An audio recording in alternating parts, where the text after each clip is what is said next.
just gotten off just the train station in Hualien, and this park, just a regular neighborhood park, but the view is insane. Look at all these mountains, so you could only imagine when you get to the gorge. I am at the Dongdamen night market. It's kind of still early, so they're still setting up. It's not 5 p.m. yet. This one is quite big.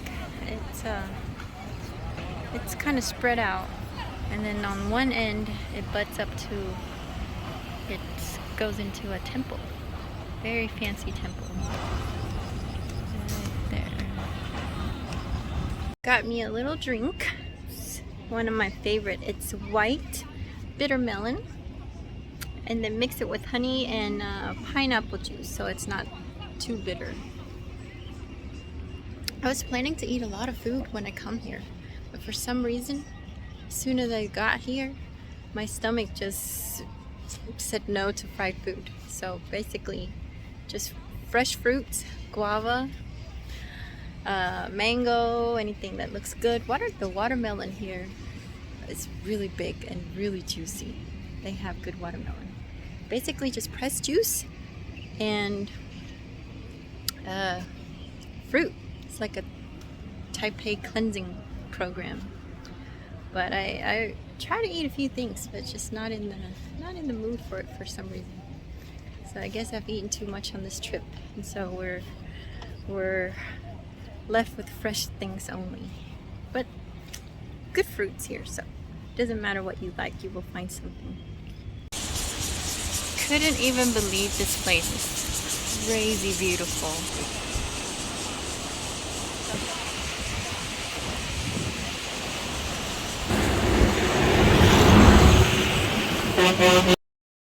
Definitely beneficial to not take a bus here. Shagadan Trail.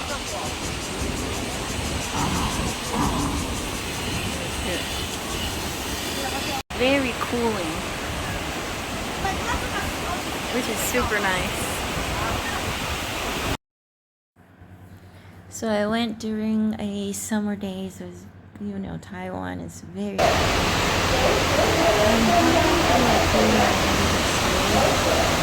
it's very hot. So the trail, there's so many trails, and if you go on the lower level, it's very nice and cooling. So when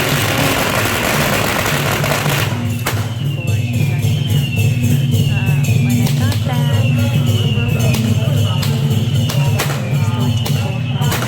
celebration of some sort,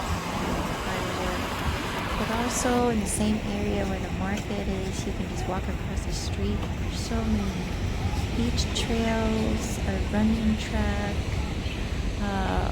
It's a very, very expansive area, and there's so much activities going on. Really peaceful too.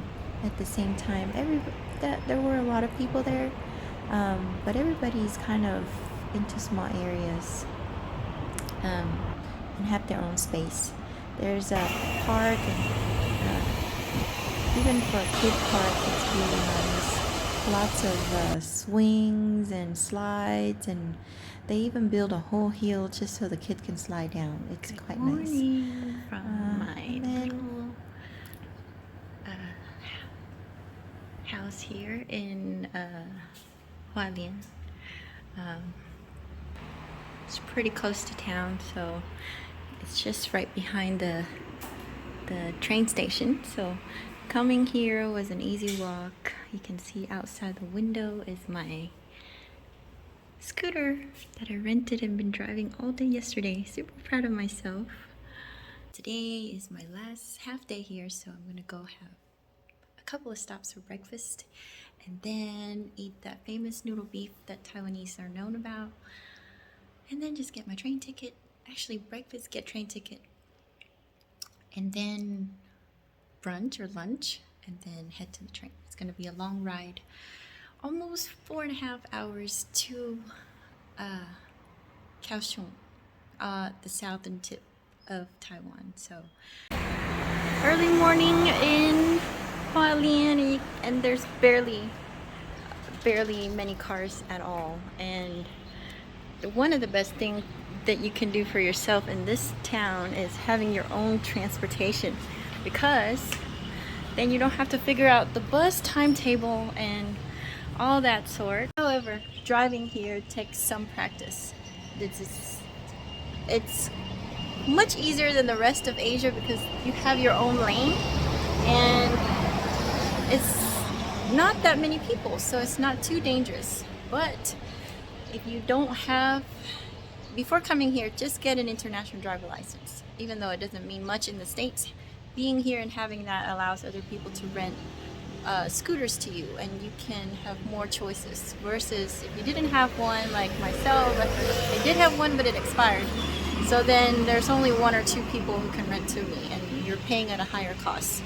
So get an international driver license permit, which shouldn't cost more than $20-30 and usually lasts a year or two. Coming here, get yourself a scooter and take yourself around town, because there's so many small areas, really good viewpoints, really good areas to explore that's not on the route of many buses at all.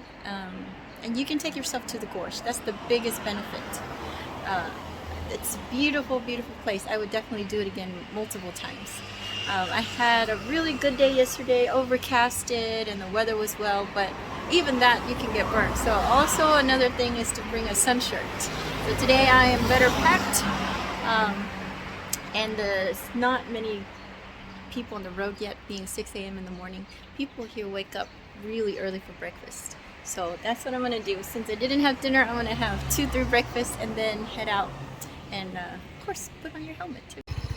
My GPS has just taken me through the back way of the railroad, which is nuts. But look at this view here. Always a new neighborhood to discover. This is 6 a.m. This local breakfast joint opens at 5:30 in the morning, and they have a whole ensemble. Everybody's got something they do specifically, and like this guy, he does the jiao wei all day, and this lady, she does the little meat roll. And everybody's got something they're working on, and that's all they do. And they have a huge line at the front. Kind of how you tell where to go in Asia or a lot of touristy places. This is not a touristy spot. This is all locals at the front, and I kind of just click on different restaurants that would open early and just see what was available. So I stood in line there, and you have to order in Chinese, which is really hard and a fun experience on its own. Look at all that behind me.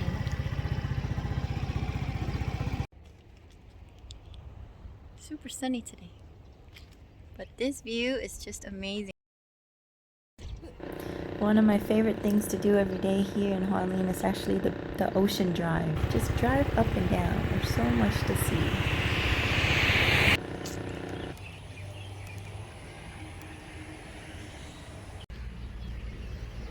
Finally, I found a really pretty park in Hualien. It's the junction between, I guess, for the road coming from town and right before you turn onto the scenic beach drive. It's super nice here. And actually, I just discovered something else. I'm sitting behind not one, but 3 jackfruit trees. I want to show you. They're huge. Where is it? Over here. Oh, look at these. Look at these babies. I'm sure they belong to somebody, but OMG. I would love to take them home.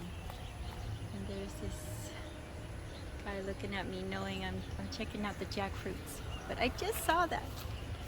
Been sitting here for 30 minutes, and then all of a sudden I turned around and it's jackfruit trees. So they know I like them. That's why they start showing up for me. Behind me, you can actually see the Toroko mountain range. And actually today, looking closely, right in the crater, not the crater, but the basin of the biggest one, So when you see the cloud, that's actually not the end. That's the cloud is just covering it. Sometimes it'll pick through and it'll pick through. So the coolest thing is you think it's in the cloud and then you look some more and it's actually a higher mountain. And when I was driving close to the gorge, it's just one mountain on top of another. It's so crazy. But anyhow, this town is just really cool. I really like it. And it's not super busy. It's not one of the biggest town here. So you can, for tourists at least, you can look up direction. You just get a little scooter and slowly get to know the town. You start driving. And Google is not going to help you that much. It will give you kind of the general direction, but a lot of times, like almost half the time, it led me into some neighborhood road that clearly had a sign, do not go in there. And you know, people walking by would tell me, don't do it.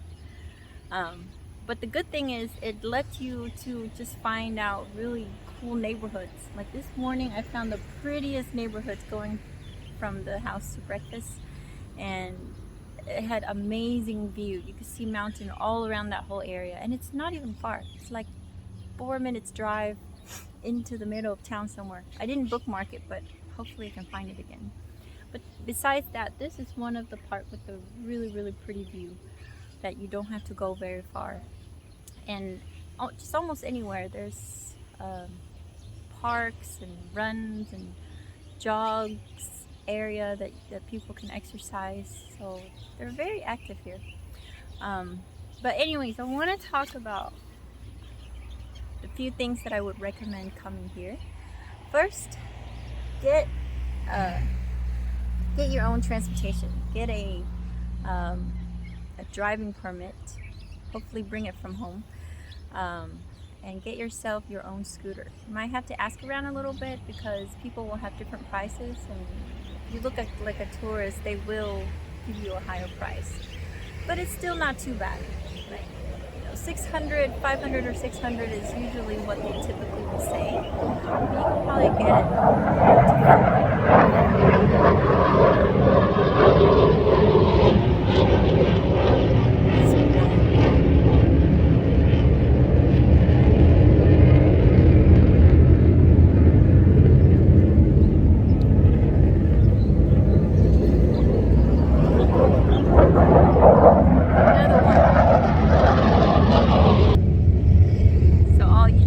two super loud aircraft going through.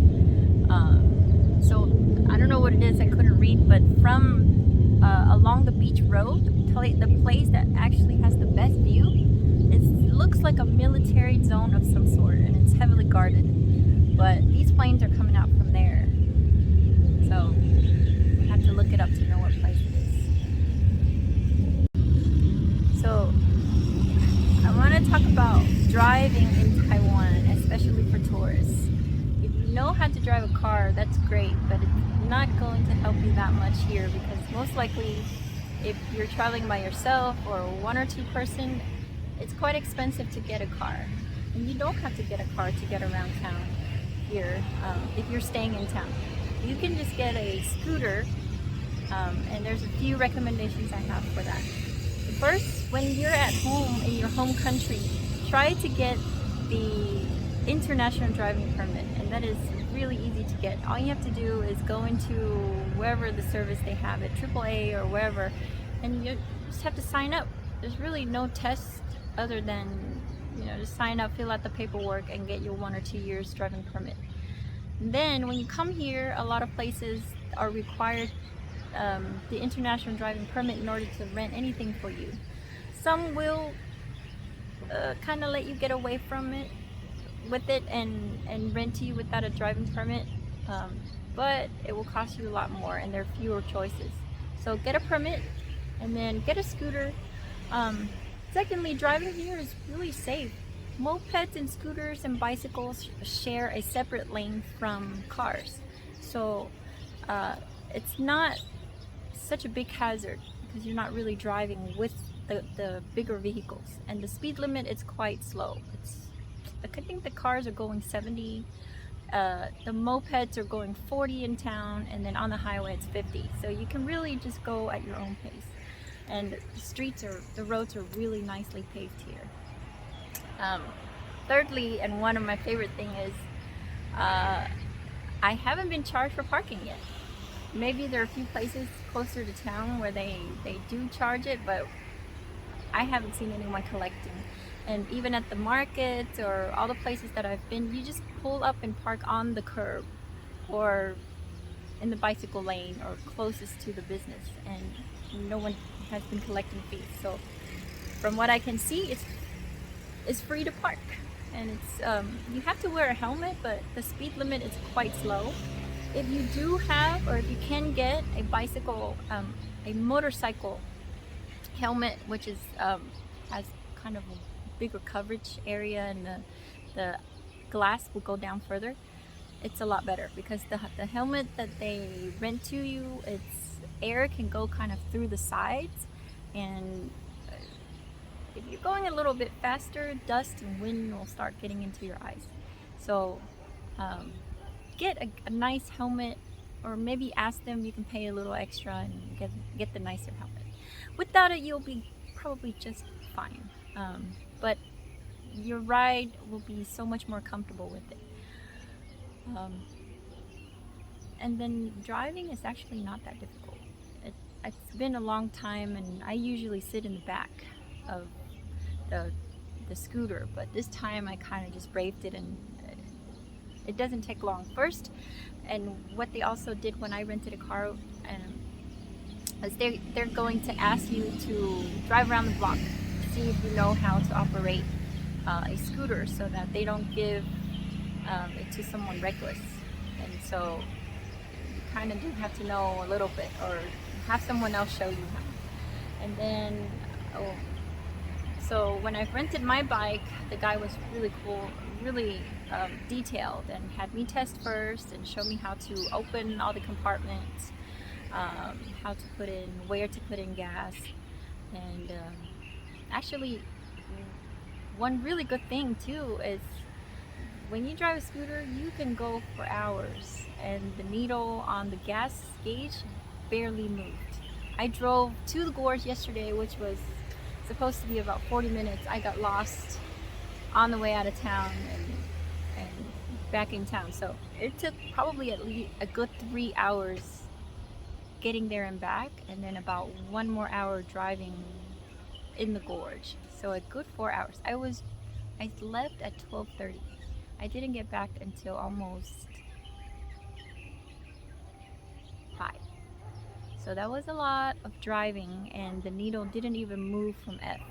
And for a good while, I thought the gauge was broken. I was going to go to the gas station to make sure that I'm not running on empty.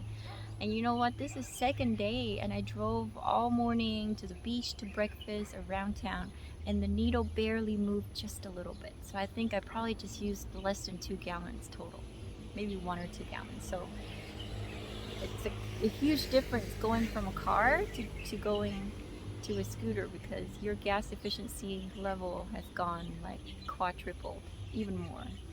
So most of your expense will be just getting the vehicle. But once you've gotten the vehicle, 1 or 2 person, if you have 2, even better. But even if you're by yourself, the gas fee is very, very low. So I probably would just have to pour like 1 gallon even before I return it. So that's a big bonus. So definitely, if you come here, especially a smaller town, if you can get yourself a scooter and kind of look around, see how people are driving, and you can do it too. It's a lot more efficient, and you can do more in your limited amount of time here. So I only had a day, kind of like a half day yesterday and half day today. But I think I pretty much saw everything I wanted to see yesterday. There's more things here. You could definitely spend a few days easily here in Hualien, and the attractions around town. But the main thing is still the Toroko Gorge. And then after that, really you just drive around the town, and and see different things on your own pace and try different kind of food. The night markets are really busy, definitely a happening place, but it's a lot of fried food. So if your stomach is not used to that, you're gonna need to wash it down properly. Um, but it's definitely still fun to go see. There's another plane.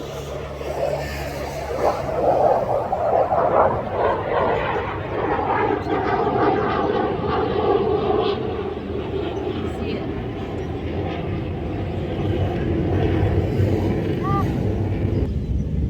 Also, when you book a place, try to get it close to the train station. It doesn't have the best view close to town like that, but it's just easy. If you have to go back, most likely you will come back to the train station. So you get something, you get a rental near the train station. You could also drive to your hotel, and then when you come back, you can just drive all your luggage, return the scooter, and then go take the train. So that saves you 2 trips of not walking around with your luggage. So I rented a place from just straight out from the train station and just across the street. There are some really cool bikes that I saw, look really new. They have electric scooter here and they have gas scooter.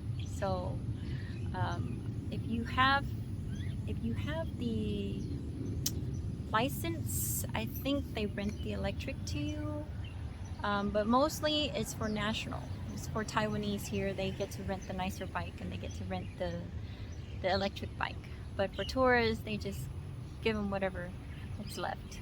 But still good. But hopefully next time maybe I can get to try the electric scooter.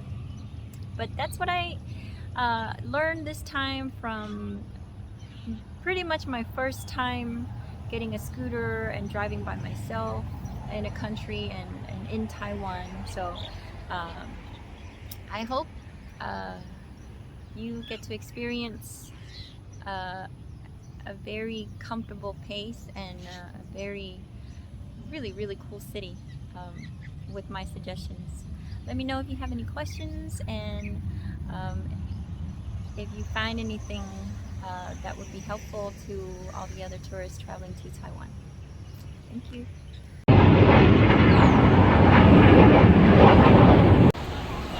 We get to the station. The tickets are upstairs. So there are 2 lines. There's the TRA and there's the H something. I took the TRA here, so I'm going to see if they have another ticket for me through the same line. Here are the tickets. Let's see, tickets to Kaohsiung. There I have it, ticket from Hualien to Kaohsiung. I did not find a seat on the 12 o'clock, so unfortunately I have to leave a little bit later at 6:25. I mean, 16:25, which is 4:25. So I will get there just a little bit after, which is okay. So I will do some night explore and then some more the next morning. So actually, I'm not sure what the screen is doing because I can see the numbers just normal, but in here it's flickering like crazy. But anyways, across the hall from the ticket booth, you can see the entrance for the train platform.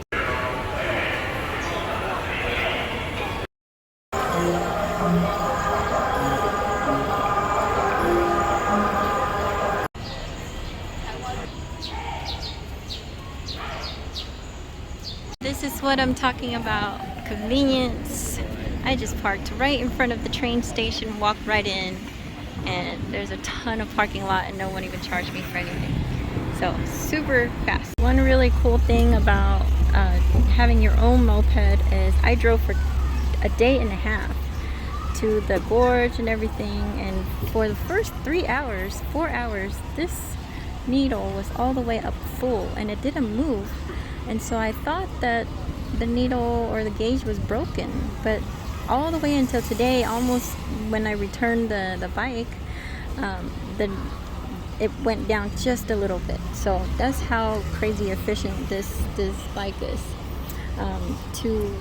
They had to show me a little bit. So when you're driving, if you've never driven before, you have two hands. So this is where you hold your GPS, which is very easy for people to rob you. But sometimes it rains and I'll even see one person with a little umbrella just hovering right over the phone. But your left hand doesn't have the gas pedal. It has the signal and the horn here. And so I usually mainly use my left hand to brake.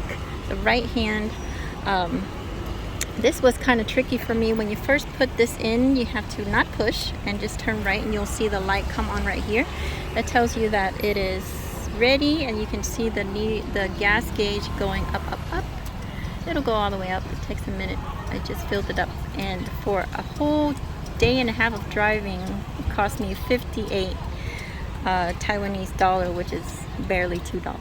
It's $1 and almost $1.50. So that's pretty crazy. So this was what was hardest for me at the beginning to start. It's an automatic, obviously. To start, you have to do 3 things at the same time. You have to press right here on your thumb, and then you have to turn this gauge just a little bit while pushing this brake just a little bit. So if you don't do all 3, it won't turn, but it took me a few times. There, if you do it right, see, and now you're good to go. So now I'm actually 10 minutes from returning time, so I'm going to go across the street and get my ID back and return the bike and walk home. Here it's pretty nice because they don't keep your passport like in some other countries. Your passport is pretty important, way more important than your ID, which you can replace easily when you get home. So here they only keep your ID and make a copy of your passport. But in some countries they'll let you keep your ID, but they keep your passport, which is very uncomfortable for me. So after I return the bike, I have about a 10-minute walk back to the hotel. My train does not leave until 4 hours, so I just hang out there and eat my fruits. But on the way, this is one of my favorite part of this city here. I get to walk this super pretty park. A little bit of jaywalking here, so we can walk in this beautiful park.